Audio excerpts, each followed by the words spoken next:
Hello, welcome to Unboxed God, where we detox from religion and discover the God who refuses to fit inside the boxes we were given. I'm Tolu Sarah Johnson, and here we explore who God really is, beyond fear, beyond formulas, and beyond everything we were taught to perform. If you're hungry for a real relationship with Him, you are in the right place. Let's dive in. So, this is going to be a continuation of a book which I've written actually. It is on the title Reframe Your Suffering, Seeing Your Pain Through the Art of God.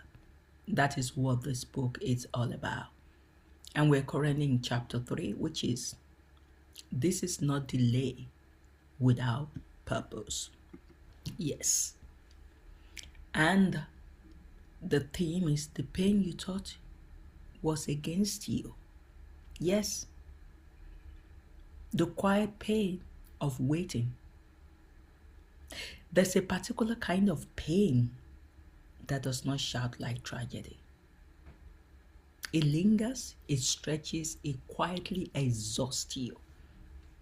It is the pain of waiting. Waiting is part of is you can see suffering in waiting. Because of course, the longer you wait, the longer you need to persevere, the longer you need to suffer, the longer you need to linger on. And waiting for an answer, waiting for a breakthrough, waiting for a promise you're sure God spoke that still has not happened can be quite frustrating. And slowly, without noticing, waiting begins to feel like punishment, like proof you have been forgotten. But delaying the answer of God is never arbitrary. It is never careless. That's what I've come to know. It is never random. It is always deliberate, always precise, always rooted in wisdom you cannot yet see and love you do not yet understand. God understands waiting more than you do. That's what I've come to understand. For a long time, I just assumed we were the only ones waiting on our Creator to open the door, to answer our prayer. But with numerous conversations with God, whom I love to call Papa, I've understood that He waits way more than you have ever waited. And this is why the title of this book is Reframing Your Suffering. Because when you see the Almighty, your Creator, the God of heaven and earth, suffering even way more than you do, that will open your eyes and that will allow you to see God and see your situation in such a different way. To understand why delay happens in our life, you must first understand that God Himself is familiar with waiting. God waited 4,000 years at least before Jesus came to the earth, ensuring the fullness of time was right for the gospel to spread. God is not in a hurry, and His patience is not neglected. It is strategy. God had to wait for when the Holy Spirit said, yes, this is time. And this is why He is often called the 11th hour God. He shows up just before the end, not to frustrate you, but to make it clear that when the breakthrough comes, it could only have been Him. And when you think about it, waiting is already woven into the fabric of life. You wait to become a certain age before you can drive. You wait before you are allowed to drink. You wait before you can go to school. You wait before you are trusted with responsibility. Waiting is not strange to life. Waiting prepares you for what you are not yet ready to handle. Whether you are in heaven or on earth, you will always have something in your life that you are waiting for. So when God allows waiting in your life, He's not hiding something unusual. He's doing what life itself has always done, preparing you for what comes next. God has been waiting for you to return to Him. There's so many things that He's looking up to you for you to do for Him as well. and he's been waiting. But I want you to know what the waiting room is really for. Waiting should not be passive. I've seen so many people waiting, but they become passive. They do nothing. And they just continue to wait and wait and wait. They don't use that time of waiting to know God deeper, to take steps that is expected of them to take. And it is one of the most transformative places in your life if you are able to understand the value of waiting. It is where character is refined, where resilience is built, where spiritual muscles are formed. Coal does not become a diamond overnight. It is buried, pressured, eaten, and changed slowly under weight.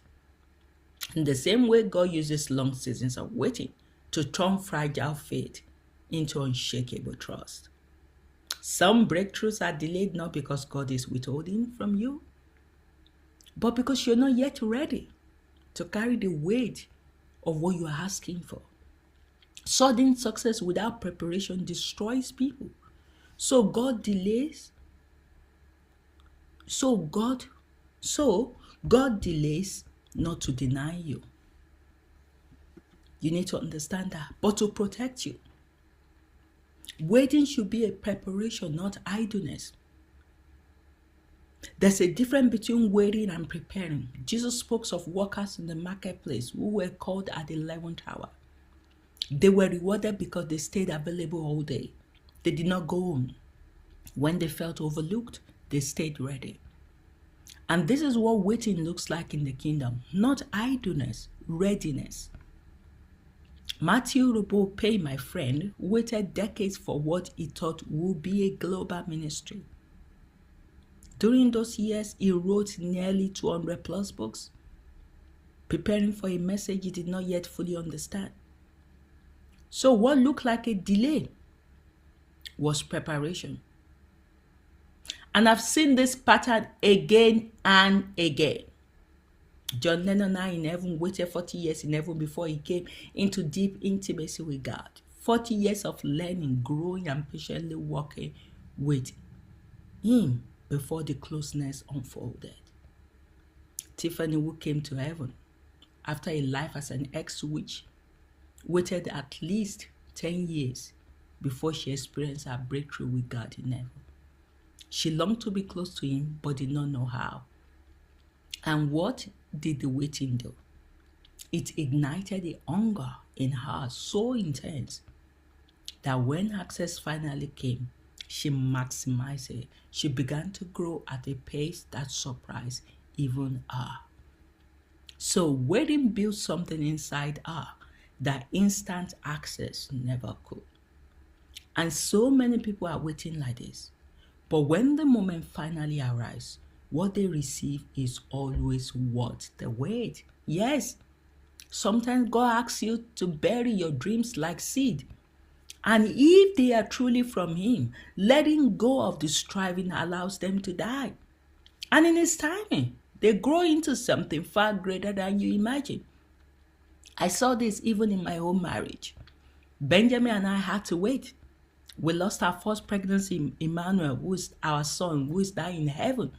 Then we waited 5 years before Eliora, our first daughter, was born. And strangely, I was always grateful for that delay because mentally we were not ready.